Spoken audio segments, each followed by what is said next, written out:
On today's Locked On Thunder podcast, the Oklahoma City Thunder get revenge over the Los Angeles Lakers. They win the season series. Luka Doncic is tossed. SGA stamps his MVP award.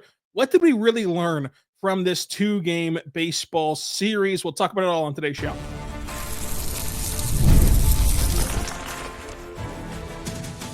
You are Locked On Thunder, your daily Oklahoma City Thunder podcast. Part of the Locked On Podcast Network, your team every day. Let's get it going on the Locked On Thunder podcast, on the Locked On Podcast Network, your teams every day. I'm your host, media member, and beat writer for Thunder on SI, Rylan Stiles. Follow me on Twitter at Rylan_Stiles. Follow the show on Twitter at LOThunderPod. Email the show, LOThunderPod@gmail.com. On today's show, we're diving into the Oklahoma City Thunder getting a big win over the Los Angeles Lakers, as each team, surprisingly, was at full strength tonight, as the Lakers initially listed over half their rotation as questionable, and you thought maybe there was a pathway for them to just kind of take their win on Sunday and hit the road for Dallas in an emotionally charged game tonight against the Mavericks. But instead, we got the rematch. Different results, with OKC getting a lopsided win in this one, which stemmed from Luka Doncic's ejection, SGA's big game, and some lessons learned from these last two meetings. Look, sadly, this podcast has to begin with Luka Doncic being ejected. And it's just the main story from what was a great game. And that's the sad part for this league. This league that has had a lot of bad press this season and has had a lot of talking points. This should have been one of those banner games that you can hang up as, this is why you watch. This is why you invest. This is why you follow this league, because these two teams played an amazing basketball game that saw 20 lead changes. Would have seen more, I think, if you would have had Luka Doncic on the floor. 10 ties, a back and forth affair, stars galore, SGA, Luka, LeBron, Austin Reeves, Jalen Williams, like two young emerging all-star guys. Jalen Williams made the all-star team this year.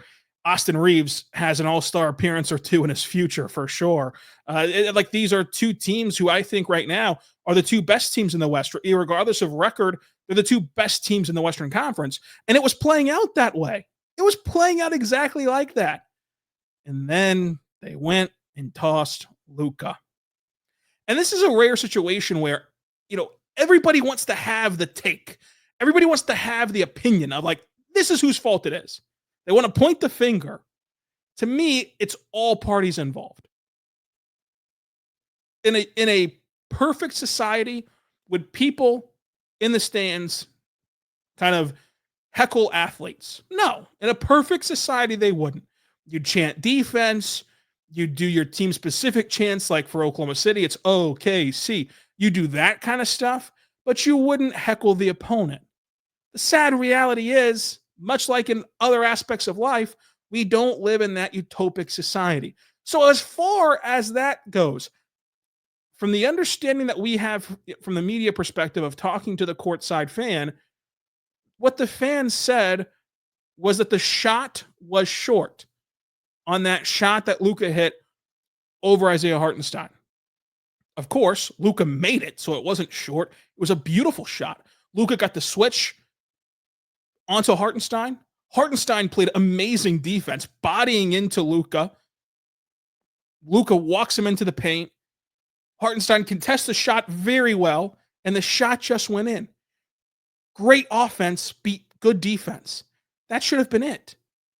But Luka turns to the fan and says some of the 7 words you can't say on television and gets ejected. And here's why he got ejected. Because, again, you have to remember the context of what's happened at that point. So leading up to that, Luka already had 1 technical foul. The Lakers are harping on the officials for 48 minutes. And I'm not saying that as a criticism. It just is a matter of fact for this story. Because I do believe that you should work the refs. You can complain about, oh, they're crying. No, it's gamesmanship. It's trying to create a competitive advantage. And the Lakers did that at every single stoppage. So that you have to know that there's history now between this crew tonight and the Lakers, and specifically Luka, who's already gotten 1 technical foul. And he turns and he talks to the fan. But who's in between him and the fan? JT Orr, the official who teed up Luka, who earlier in the game gave the Thunder's Jalen Williams a warning that we found out post game that J-Dub got a warning. So JT Orr was clearly administering a very strict policy of warnings, of texts. Luka had already gotten one. Jared Vanderbilt got one in short succession. Luka got thrown out. Like, it's clearly something that is on JT Thor's mind. And then you couple that with the knowledge of what Mark said. After the game, Mark Daigneault talked about how that's JT's MO. JT Orr's MO is to tee you up. Because Mark got teed up in Sacramento over what Mark said was a very mild comment. But Mark praised JT Orr for, if that's your line, if that's your line of demarcation, at least he stuck to his guns. So you have to know all that backstory to understand the Luka ejection. Because again, JT Orr was in the wrong. It was a wrong place, wrong time situation. Luka Doncic, I fully believe, was talking to the fan. You can see him talking to the fan. You can see the fan talking to Luka Doncic. This should not have warranted an ejection. This technical foul has to be rescinded. The league has to rescind this technical foul. Because he was just talking to a fan. But with JT Orr standing in between Luka and the fan, just by happenstance, just by the way the game was flowing, coming back from a made shot, JT Orr thought Luka was talking to him. Because he's been talking to JT Orr all night. He's been talking to the officials all night. And it boiled over, and he got ran. So it's on the fan. The fan shouldn't say anything. I don't believe fans should heckle, even if it's innocent stuff like your shot short. The official should have been, I think, more lenient with what Luka said. If JT Orr wasn't talking, so for Luka to say, shut up, whatever else follows, clearly wasn't talking to JT Orr.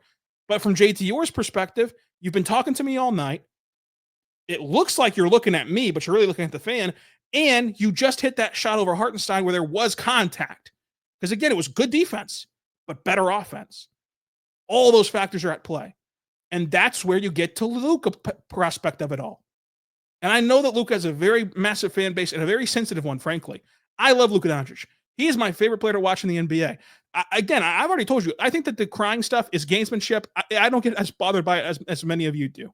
I love watching Luka. He's a magician. He's one of the best players in this sport. He's a no doubt to me top 3 player in this sport. And you can complain about whoever you think's in the top 3. He's no doubt a top 3 player in the sport. But you have to have better competitive maturity than what you showed tonight in a 1-point game. You just put your team up by 1 point. You already have a technical foul. All the fans said was that the shot was short. Is it worth giving that fan your attention for saying that the shot was short and running this risk? Which with one technical foul, where you don't have that safety net, that means you've already been warned, you've already been given one tech, and the next one is a goner. You don't have any safety net anymore. Is it worth it? And to me, it's not, because this game felt like a playoff game. The crowd felt like a playoff game. The teams felt treated like a playoff game. Mark brought Shai in at the 10-minute mark of the fourth quarter. That's such an anomaly for a 1 of 82 philosophy that Mark always preaches, which is why I asked him about it post-game. We'll get to that later on. Everything about this should have been a fun playoff ending. And Luka, while I think he's the third to blame, I don't think he's at the top of the list. Luka should have just let it go and been excited about hitting the shot, gotten back on defense, and that's it. Now, if the fan would have said something harsher than your shot short, I would have totally understood. But come on. You've been playing professional basketball since you were 16 years old. Basically, since you were an infant, you've been dominating professional basketball. You've heard way worse stuff than short whenever you let go of a shot. Way worse. And the particular fan that he was interacting with is at every single game, is the rowdiest fan in the building, is someone who antagonizes players. That's why he's up further on the list than Luka in the hierarchy of who's responsible. But you can't let him do that to you, especially over such a very mild manner comment. And it ruined what was what would have been a fantastic finish. because the tech puts the Thunder at the free throw line. They tie the game. Then the Thunder go on their avalanche-like run and gain separation from the Lakers, and the game's over and the Thunder win. Separation that we're not sure if they would or wouldn't have gained. We'll never know if they would or wouldn't have gained that separation had Luka been available, because Luka was killing them all night, just like he was killing them on Sunday, because he's a fantastic player. He's a matchup nightmare. James Harden wrongfully called himself the system. Luka is the system. Luka is what makes teams competitive. Luka is how you win basketball games. And it's been that way since the word go. He brought Dwight Powell to the Western Conference Finals. Dwight Powell was a starting center for a Western Conference Finals team because Luka's that good. And you're too valuable to let yourself get lost in a fan saying that your shot that you made was short. And it's a shame that that's had to take up the start of every show today about this game, which was a brilliant game. Luka played a brilliant game up until that point. Shai played a brilliant game. The Thunder played a brilliant game. The Lakers played a brilliant game. This should have been a teaser for what looks like a collision course in the Western Conference playoffs, what looks like the two best teams in the West. And instead it's sidetracked by people thinking that the refs changed this game with that decision. And that's a shame. Coming up, let's talk more about these two teams. Let's talk more about this game on today's show. But first, I want to say right now, my good friends over at BetterHelp, go check out BetterHelp today, because this show is sponsored by BetterHelp. Taking care of your mental health is just as important as taking care of your physical one. But traditionally, in-person therapy can be expensive, often ranging from $100 to $250 per session. That's where BetterHelp comes in. With online therapy, you can get qualified care at a price that makes sense, saving your time and money because it's online around your schedule. Therapy isn't just for life's toughest moments. It can help you in your everyday stress. It can help you to learn set boundaries. It can help you develop a positive coping mechanism. It can help you access the support that you need to make a big difference in your life. Your well-being is worth it. Visit betterhelp.com/LockedInNBA today to get 10% off your first month. That's BetterHelp, HELP.com/LockedInNBA to join today at BetterHelp today. We're back on the Locked On Thunder podcast, on the Locked On Podcast Network, your teams every day. Thank you so much for making us your first listen. Hopefully every single morning, every single day, we're here for you talking Thunder basketball. Subscribe across all podcasting platforms. Leave a comment, like, review. And now let's talk basketball as the Thunder get a 136-120 win over the LA Lakers, getting some revenge as they pull away late and got up by 20 late in this game to put the kids to bed in what had 20 lead changes and 10 ties. There was a lot of different aspects that jump out in this game. First and foremost, yes, the Lakers shooting did come back down to earth. 46% from the floor, 45% from three, 75% from the free throw line. That's not the gaudy numbers that it was on Sunday, which led to a blowout win. It still, I think, would have been enough to not only compete, but to possibly win the game had Luka Doncic still been in the game, because they were still generating really good looks. And this is what we haven't learned in the sense of what we already knew. We already knew that if either team had a massive outlier shooting game where they just couldn't miss, these two teams are so talented that if you get that kind of night, you're going to beat anybody ever assembled in the history of basketball. But both teams are capable of still winning games like this where they didn't shoot the ball particularly well. For the Lakers, they were still in this game until the bitter end where the Thunder kind of ran away with it a little bit. And for the Thunder, they shot 50% from the floor, 48% from three, and 70% from the free throw line. And that is really high marks for OKC. They did a much better job attacking the rim in the sense of setting up opportunities from the three-point line. Those opportunities from the three-point line fell. Shot variance works both ways, where it's like we talked about on Sunday. The Lakers still today did what they did on Sunday, where they made it really hard, despite not having a true center outside of Jackson Hayes, to make life hard at the rim. The Thunder only made half the rim shots today. It was not a good rim finishing night for OKC. They didn't even get there as frequently as you would think that they should against a team that's constructed this way. That's a credit to the Lakers defense. The difference was the kickouts worked better, either setting up threes and shooting threes better, or the kickouts then forcing a scramble drill from the Lakers where they weren't as crisp in that area of defense that gave the Thunder clean looks, that let the Thunder get to their spots, that let the Thunder benefit offensively. And then for the Lakers, they still shot 45% from three, which isn't a bad mark. One of the big differences, though, was that 45% from three was sort of built on tough shot making from your stars and not as much built on what happened Sunday, where Dorian Finney-Smith and Gabe Vincent and all these guys were nails for them in the corners. The Lakers didn't actually shoot the ball that great from the corner three spot, but yet they still generated wide open corner three looks. And that's the volatility, and that's the nature of what happened Sunday versus what happened today. Dorian Finney-Smith was still great. He went 4 for 8, but remember Sunday, Dorian Finney-Smith went 4 for 8. So did Gabe Vincent. They both went 4 for 8 on Sunday. Tonight's game, Dorian Finney-Smith goes 4 for 8, but Gabe Vincent goes 1 for 6. And that changes the math. That changes the equation of all this. And that's an important piece of the puzzle. That's an important aspect of the game. Another note, just as a generality, the Thunder get up 104 shot attempts tonight compared to the Lakers' 80. That's a wild discrepancy. And here's the difference. The Thunder forced 18 turnovers and only turned it over 6 times themselves. And then on the rebounding battle, the Thunder lost the rebounding battle by 1. The Thunder capitalized on those points off turnovers.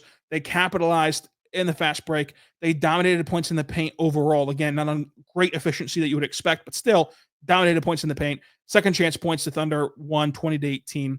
They did those little things really well, particularly ending possessions with a rebound, with a steal, with a turnover. They drew a couple of charges. They drew a charge on a legal screen, I should say, to where they ended possessions before shot attempts got up. And the Thunder played at a quicker pace to be able to get shots up in tonight's game. And the shots fell because they did shoot 50% from the floor overall. And the flip side of that coin is, unlike on Sunday, Jalen Williams was awesome tonight. Chet gave you 14. Lou Dort gave you 5 for 8. Big game Lou Dort returned in this game. He was nowhere to be found on Sunday. Isaiah Joe went 1 for 1. Casey Wallace went 1 for 2. Alex Caruso went 1 for 2, all from 3. And that helped. And you know who else went berserk from 3? SGA, 5 for 9, with a few step back threes that just, the last one felt like the dagger, but all throughout the game felt timely. We talk a lot about timely threes. What does that mean? Well, in the flow of this game, Shai's 5 for 9, it was either to keep the Lakers at an arm's distance, to get the car back on the road after the Lakers went on a run of their own, or to end the game. That's when he hit his threes. And each one of those changed things. Each one of those changed the feeling and the atmosphere of the game. So Shai did a really good job of that. Shai had 0 free throws Sunday. He had 11 today.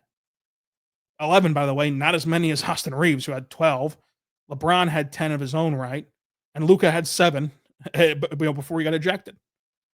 So the free throw count ends up 37-20. Now, some of that is just human nature, in the sense of the Thunder do foul a lot as a team. So the Lakers free throw count doesn't even necessarily matter, because the Thunder do foul a lot. And a lot, like the Lou Dort one on Reeves, you could have left that one alone. That was, whatever. But like even the one that people called Reeves a foul baiter on, but like because he was driving to the basket and J-Dub swiped at his shoulder from behind him, you just can't do that. You just can't do that. Like, it was a foul. And you would want that same call for Shai. So, it's kind of the human nature of the Thunder play ultra aggressive, and that tends to lead them to fouls. And the Lakers do have a better whistle than most. That's just a proven fact. And it all kind of adds up to that. But more importantly, what the Lakers have is they have more guys than you who have reputation fouls. And that's not a bad thing. That's how the league's called. Right, wrong, or indifferent, there's a reason why the most widely accepted term in NBA basketball is superstar calls, is reputation fouls. And they have Luka and they have LeBron, who get to the line just with the benefit of the doubt. The only guy that you have the benefit of the doubt on is SGA. No other player has earned that reputation yet. No other player has gotten that built up yet. So that comes with the territory too.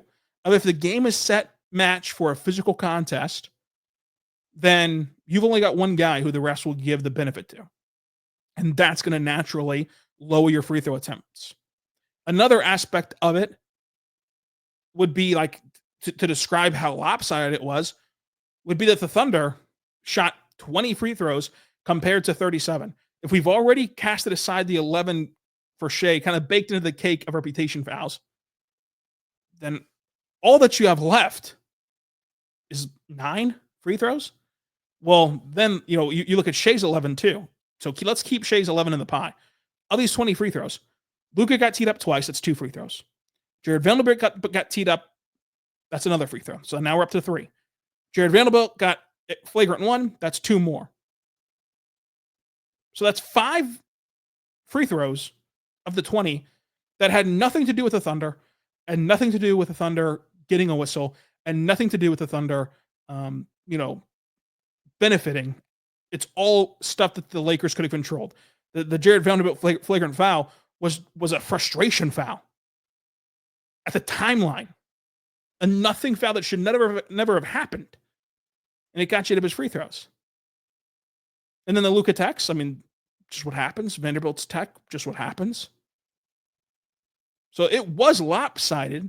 I think that there's some factors for why it was lopsided. I also think that the Thunder should be getting more calls. They're just not, and that's just kind of how the season's gone. It's a proven fact that the Thunder will not get calls. And people point to Shai and think it's different. It's not. Like, the Thunder just do not have guys who get the foul calls. I'm not saying that that's right. I think that they have driven enough and that they play with enough force to warrant more free throws. They're just not coming around. So that's kind of to put a bow on the officiating talk for today. I thought the only thing that the officials did wrong was the administrative stuff. We've broken down the Luka tech. I would consider that an administrative issue. The Lakers had a delay of game early in the game, but then in the second half got hit for prolonged standing, which to me should just be a second delay of game, which is thus a further penalty for the Lakers. That was weird. And then to me, the no call on the Luka Dort top of the key, Luka gives him a little bit of a chicken wing. Lou Dort falls. To call nothing on that is cowardly, frankly, because in the NBA we've implemented a flop technical foul. So either you think it's a flop and then thus Dort should be teed up, or you think it's an offensive foul and thus Luka should have a foul against him. But when a guy is willing to fall on the deck after motion from an offensive player, you either think that they flopped or it was a foul. One or the other, now that we have a flop tech. Before a flop tech was a thing, there is some sort of aspect of, okay, come on, guys, play on. And we don't want to end the advantage because now your best defender's on the floor compared to, that's supposed to be guarding Luka. But you've instituted the rule. So I think that you need to kind of execute the rule in that setting. That's a personal thing for me. I really love the tech flop when done right. And look, it took college basketball a few years to get it right.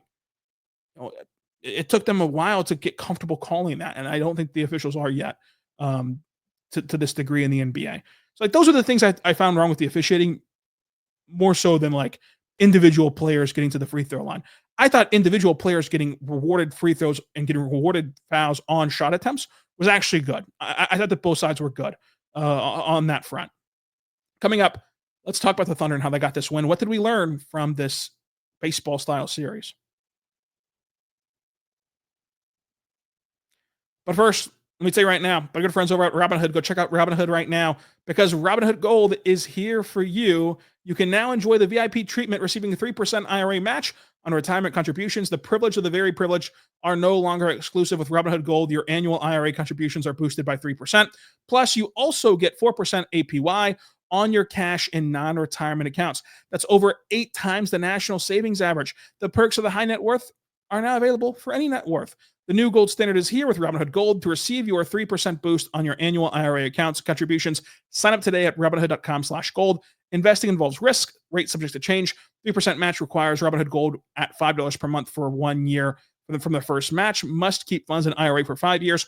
Go to Robinhood.com/boost. Over 8 times the national saving average interest rate claim is based on data from the FDIC as of November 18, 2024. Robinhood Financial LLC, member SIPC. Gold membership is offered by Robinhood Gold LLC. We're back on the Lockdown Thunder podcast on the Lockdown Podcast Network, your teams every day. Thank you so much for making us your first listen every single morning, every single day. We're here for you talking Thunder basketball. Let's talk this game further. I thought the most impressive part of this game wasn't even Shai stamping his MVP case, because that should have been long decided. It was the way that the Thunder handled the second quarter. As you know, the Thunder typically will rest Shai for half the second quarter after playing him the entire first quarter. And the big question this year has been about who's the number 2 option. Do the Thunder have a number 2 option? Who's going to step up in those non-Shai minutes?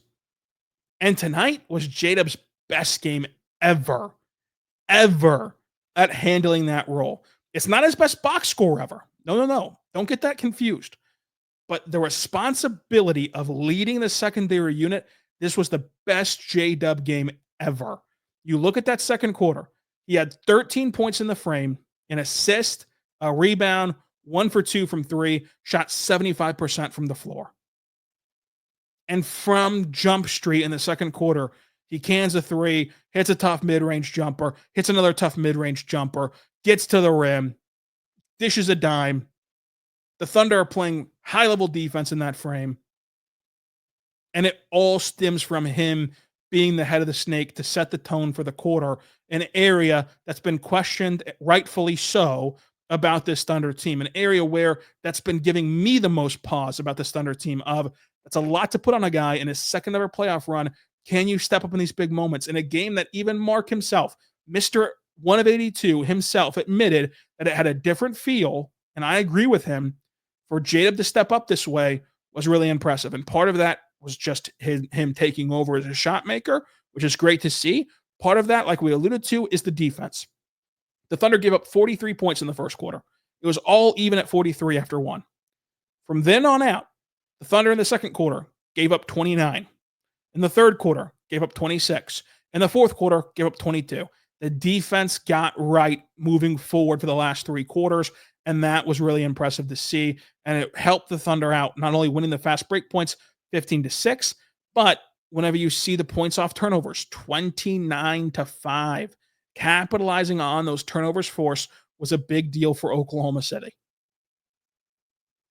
And speaking of turnovers forced, I mean, you had 3 steals from Alex Caruso. You had a couple more from Cason Wallace. You had a couple more from Lou Dort. You had 1 from Hartenstein, 1 from Chet. And then those 2 guys each got 2 blocks apiece to go along with that. Shai got himself a block as well. And speaking of Shai, 36 minutes tonight. 53% shooting from the floor. We talked about the 5 timely threes, 9 for 11 at the free throw line, 6 rebounds, 6 assists, 42 points. Had the 5 fouls, and the 5 fouls, I think, tell you that he was a more engaged defender because he was. This whole team was more engaged defensively. And I asked Shai about kind of how his role changes, and I asked J-Dub how his role changes, both of them, how their roles change whenever they're sharing the floor with the double big lineups. And they both got to the same thing. It gives you the freedom to gamble more, knowing that the guys can clean it up on the back end. And so you saw Shai have himself a block. You saw J-Dub have some deflections, never got into the steal category.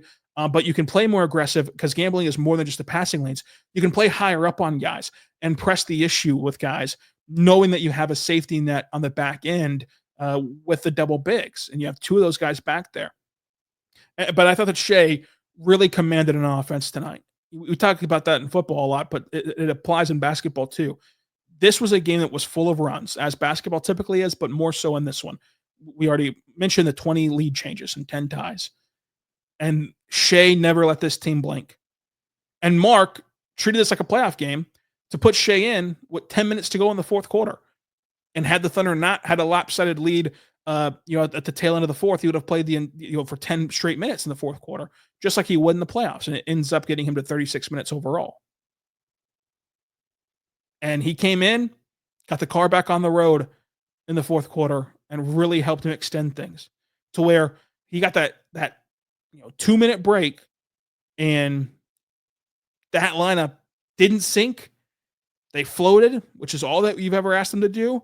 Shai got back in there. The Luka stuff happened, and then Shai was able to help the Thunder go on that avalanche-like run as the head of the snake and as the leader of this team. And we talked about the timely threes. It always felt like Shai had the answer for some ridiculous shot making in a good way of like, these guys are so talented. Luka's so talented. LeBron's so talented. Austin Reeves is so talented. They're going to hit tough shots. After every tough shot, Shai was there to answer. Shai was there to retaliate. Also, we already mentioned the role players chipping in, the supporting cast chipping in, making their shots on SGA skip passes on SGA, playmaking opportunities, and that's a part that kind of went undersold. Like, you can close your eyes and think of the potential assists for this guy that could have had this as an easy double-double for Shai, one of them being what I think is his best pass he's ever thrown as a member of the Thunder, where he skips it from the opposite slot to the corner to Kenrich Williams, and it frees up an opportunity at the rim for Kenrich, and he just couldn't convert. The Thunder still end up scoring because they got the offensive rebound and actually found Shai to kind of put it back on a dunk off of the dime from the offensive rebound. But like, that should have been an easy assist. And you can think of the more plays that as the game went on where Shai should have had more passes, but the willingness to throw those skip passes, the willingness to bend the defense with your pass, as well as your scoring ability, really makes the Thunder team a potential lethal team come playoff time, and they're going to need it come playoff time. So I think that overall the Thunder had a way better effort level, had a way better energy level, had a way better engagement level. And I say that buried at the 30-minute mark of the podcast because I do wanted to use the whole first 30 minutes to say the Lakers still could have won this game. That's why this is going to be a fun series. Like, that's why I picked this series to go to 7 games, because both teams are ultra talented. Both teams have different advantages that they can create. I think that the Thunder's double big lineup alone is like an onion, and you peel it back, and the more layers of it, you can look at this and really put yourself in a mental pretzel of if it's a good or bad thing to play against the Lakers. And the same goes for the Lakers strategies that they can do. Like, this would be an ultimate chess match series. This would be an ultimate star power series. This would just be the series that the NBA deserves to have highlighted in the playoffs. So I thought that Shai was magnificent in this game, as was the rest of the guys on the floor, frankly. It was just a well-played basketball game. And somebody had to win, somebody had to lose. And that's why I never wavered on Sunday. Yeah, the Lakers blew out the Thunder, but we all knew that the possibility could have happened in reverse, but we knew that the reality was these are just two well-matched teams, that the Thunder didn't have their fastball, but that didn't change the advantages the Lakers can create and still created today. And when these two teams go at it and they both have their fastball, it's a coin flip, which is what any 7-game series winds up being. It's a one-off game in Game 7 of who's better that night. And sometimes it's how these things get decided. But I think that it's pretty clear these are the two best teams in the West. And hopefully, for the NBA's sake, you get this series. But I think either one of them, if you had truth serum on either one of them, they'd both tell you that the other one is their biggest threat. And it's the hardest path to an NBA Finals, which makes for some fun podcasts, some fun storylines, some fun basketball. I wish we had an off day to do a whole nother show. I might still do a whole nother show on this game if that's what you guys really want before this Suns game, which could be, frankly, brutal if the injury report goes the way we think it will. But we'll still cover that game as well and recap that game as well. Maybe on the recap of the Suns, we'll just start with another recap of the Lakers and then get into whatever happens in that Suns game. Who knows? Stay tuned to find out. Subscribe to Locked On Thunder anywhere you get your podcast from, including on YouTube. And until next time, be good and be good to one another.